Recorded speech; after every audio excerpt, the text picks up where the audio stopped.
Moving with houseplants can be extremely stressful, and I would know. I moved all the way from Des Moines, Iowa to Austin, Texas last fall with 50 houseplants, and I did a ton of research to figure out what to do, what not to do, and I'm going to be sharing everything that I learned in this video, talking about what worked for me, what didn't work, and what I wish I knew from the beginning. Basically, this video is a video that I wish I would have had to watch back when I was doing my research, so hopefully it's helpful for you if you are prepping to move a bunch of plants across the country. Let's talk about transportation.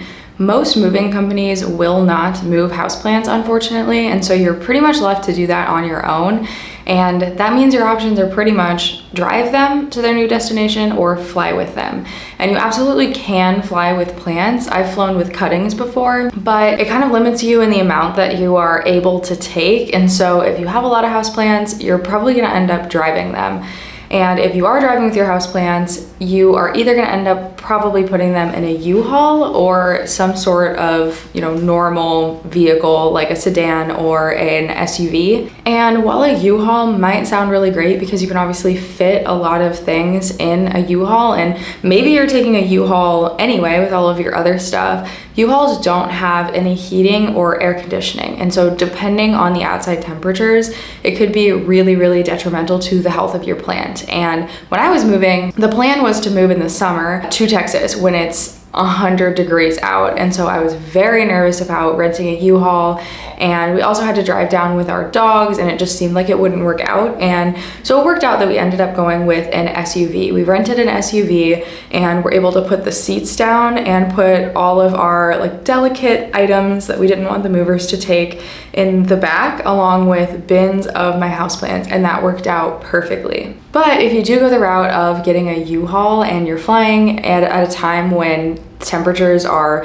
maybe not that great outside, I would definitely recommend getting a humidity and temperature reader that could connect to your phone, so you can kind of keep an eye on what the temperature and humidity looks like in the back of the truck as you're driving along. If you are going to be driving over multiple days, I would also recommend to keep an eye on what the overnight temperatures are going to look like if you're going to be leaving your plants in the parking lot while you're in a hotel or something like that, because if it gets really cold, that could be something that could be really bad for your plants as well. So it really depends on the time of year, and if you're just straight shot driving like we did, you're not going to run into that issue. But definitely think about the temperatures and humidity that your plants are going to be experiencing while they're traveling that they probably haven't experienced before. We want to avoid shocking them as much as possible. My number one tip for moving with houseplants is to bring cuttings anywhere that you can. This was such a lifesaver for me, as I had over 100 plants back in Iowa, and there was just no possible way that I could take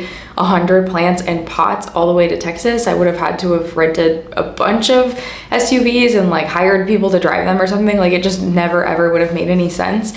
And so instead, I went around my house and I had 3 prop box bins filled with sphagnum moss, and any plant that is easy to propagate and I knew I would be worried about, like Hoya, a lot of philodendrons, and gonium, and pothos, I just took a few cuttings of, put them in the sphagnum moss prop box bin, and kind of forgot about them for months. And I had such a great success rate. It is really perfect for any plants that are really big, aren't going to be travel friendly, any plants that you have on a moss pole. That's going to be really, really hard to travel with and take up a lot of space. So it's perfect in those scenarios. And it also means that you can take more plants, because 3 sphagnum moss prop box bins just do not take up very much space in the grand scheme of things, and you can shove a lot of cuttings into one bin. They're also very safe in the prop box. Their leaves definitely aren't going to get damaged from getting smashed up against something. They're just in a plastic bin. They're good to go in there. The cuttings are easier to pack, take up less space, and are lower risk for getting damaged. So it's kind of a win-win-win all around. And something that I found that was perfect for moving with the sphagnum moss bins was that I could do them really far in advance. I think I ended up creating my sphagnum moss bins about a month or 2 before we actually moved, and then I didn't officially take all of my plants out of the bins until months after we moved in. And so it's so great when you're moving and you have to pack a bunch of stuff, you have to deal with all of the coordination. We shipped our cars. I was also starting a new job when I got here, so I was really busy coordinating the movers that were moving everything else. There's just a lot to deal with, The last thing you want to have to deal with is watering a bunch of plants that you are going to be moving with, and like timing the watering and then like watering them all when you get here. Like if you have 100 plants, that's so much to deal with when you have so many other things to think about. And so being able to take some of your plants and just stick them in a bin and not worry about them was so awesome for me. And it also meant that I didn't have to do so many things very last minute down to the wire when we were actually moving. I could take all my cuttings early and give away the mother plants and like move on with my life. It also frees up the pot that the mother plant is in, and then that frees it up to where movers will actually move it. It's a lot easier to pack up an empty pot and take that with you than to take a pot with a plant in it. And so that was also a big win as well. If this is a route you're gonna go down, I definitely recommend taking at least 2 cuttings of each plant. That way you have a backup just in case. And I also would recommend labeling the bin in the general area that the cutting is, just to make IDing your plants a little bit easier later. Most of my plants are not that hard to ID, but also then if God forbid one of the cuttings dies, you realize it, because there's a little label on the top of the bin that says, oh, Syngonium pink splash cutting, and then you open it up and there's just like a dead mushy stick. You know what it was. Otherwise it could get really, really confusing. So 2 big recommendations there: take backups and definitely label the boxes. But I will say that I had a huge success rate with my cuttings. Out of around like maybe 50 cuttings that I took, I only lost 1, and it was my Syngonium pink splash. But I had a backup cutting, and so it didn't even matter. I didn't even care that I lost the 1, and everything else lived and made the trip just fine. So now you have your transportation figured out, and for all the plants that you can take cuttings of, those are good to go as well. But what about the plants that you either don't want to take cuttings of, maybe they're really sentimental, or the plants that you kind of can't, or that it would like very much alter the shape of the plant? So I'm thinking like any ficus, those are ones that I definitely didn't want to take cuttings of before taking. My ponytail palm, cacti, succulents, my philodendron gloriosum that's really huge, I wasn't about to take cuttings of that. What do you do with those plants? And my biggest recommendation for that is to take the extra time to wrap them up. I cannot recommend this enough. I watched so many plant moving YouTube videos where people moved with their plants and they showed up to their new destination and their plants were damaged because they just took a bunch of plants, shoved them in a box, closed it, and moved on with their life. And the plant's leaves like brushed against things, they got smushed into things. And the last thing you want to deal with is taking the time to decide that you want to move across the country with a houseplant, but then you get there and it looks horrible. Like that's a horrible feeling. I wanted to avoid that at all costs. And so what I did was that I ordered a roll of paper off of Amazon. And a few days before we moved, I took every plant individually and wrapped the paper around the pot, taping the paper together and then taping the paper to the pot. And so there was no part of the plant, no part of the like leaf that could possibly touch anything that isn't paper. That way it will just really, really, really protect the leaves of the plants. People skip this all the time, and I would really, really, really implore you to not skip it. I just think it makes a huge difference. And it also helps to not make a mess. If your plant does tip over, there's obviously dirt in the pot and it could make a huge mess, but because you have all that paper wrapped around, all of the dirt gets contained in the paper and contains the mess. And so it's great for your plants and not damaging them, but also not making a huge mess, which is also something you probably don't want to deal with when moving. The obvious con for this one is that you do have to do it right before you move, and it is kind of an extra thing. And so much of moving comes really, really down to the wire. And so I definitely recommend, like, you know, try to do things just generally for moving as much in advance as you possibly can, because like things are going to come up. And if you're moving away from like family and friends, like you're going to want to see your family and friends before you move. And so it's just really hard when it gets down to the wire to prioritize things like this. And that really is where, if you take a bunch of cuttings and most of your plants are cuttings in prop box bins that you already did maybe a month ago, then when it's just a few days before moving, you have a lot less plants to try to wrap with paper. And so that really, really helps the process as well. Your plants are also going to be fine wrapped in paper for a couple days. I definitely would not say that this is something you have to do like the night before you move. Your plants are going to survive getting less sunlight for just a few days. Like, people ship plants all of the time, and if you have a plant that you know is like particularly finicky or difficult, you could wait a little longer to do that one. But for the most part, your plants want to live. They're gonna be totally fine wrapped up for just a few days. So from there, your plants are fully wrapped up in paper, and the next step is to put them in bins and boxes. This is really important because you don't want them to tip over. Your plants tipping over is gonna cause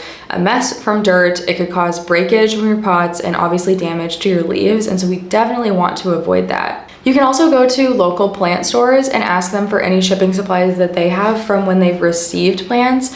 I did that with a local store in Iowa called Renovation Jungle, and they had plastic plant kind of pot containers that they gave me that I was able to use and kind of put in the bottom of the bins, or you could have them loose as well. And if you have the right size pot, they're definitely not going to move in those bins. It definitely holds them in really, really well. Cushioning and space fillers are very, very important when you're putting plants in your bins and boxes. But the good news is that if you're moving, you're probably moving a lot of things like towels, clothing, blankets, and things like that. And so those are perfect materials to wrap around your plants. I tried to make sure that no pots were touching each other because I didn't want pots to chip or like grind against each other on the drive, because I don't keep my plants in nursery pots. They're all in like ceramic, terracotta type pots. And so they're definitely prone to breakage. And so I took lots and lots of cloth items. I think it was a lot of like blankets and pillowcases and things like that, and wrapped them around the bottom of all of my pots, and also did my best when doing that to make sure that everything could not move and was as stuck in place as possible. If you don't have your plants in ceramic pots and if they're in nursery pots, that's really where those plant trays that you can get from nurseries or plant stores are really, really perfect. And also, like, the pro of that is that then you really don't have to worry about your pots breaking. So that's a definite pro, but I wasn't about to take all of my plants out of the ceramic pots and move them into nursery pots just for the drive.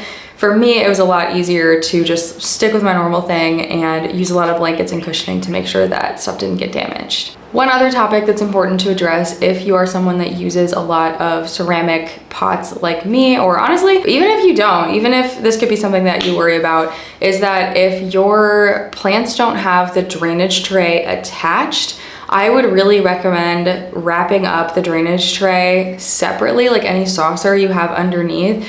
And I would not recommend putting the saucer down in the box and then putting the plant on top, because that's just going to be really unstable. It's much more stable to wrap up the saucer separately and just deal with getting everything back together once you get to your location. What's also important with that is that then obviously you do not want to water your plants super close to when you're moving, because not only then are they going to be heavier, which is just annoying for picking up and moving around, but also they could potentially like drip everywhere and just make a huge mess.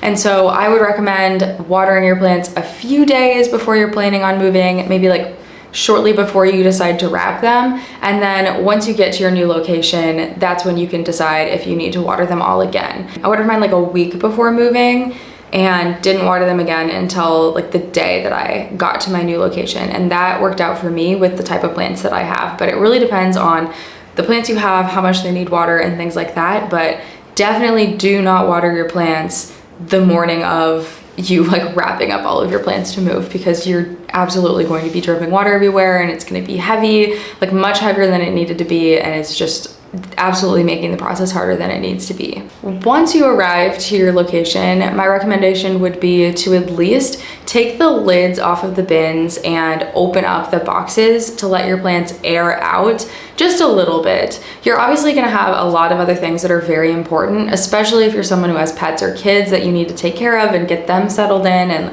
unpack the things that they need. Your plants are not going to be your top priority, and they are going to be totally fine if you just let them air out for a few days. Again, people ship plants all of the time.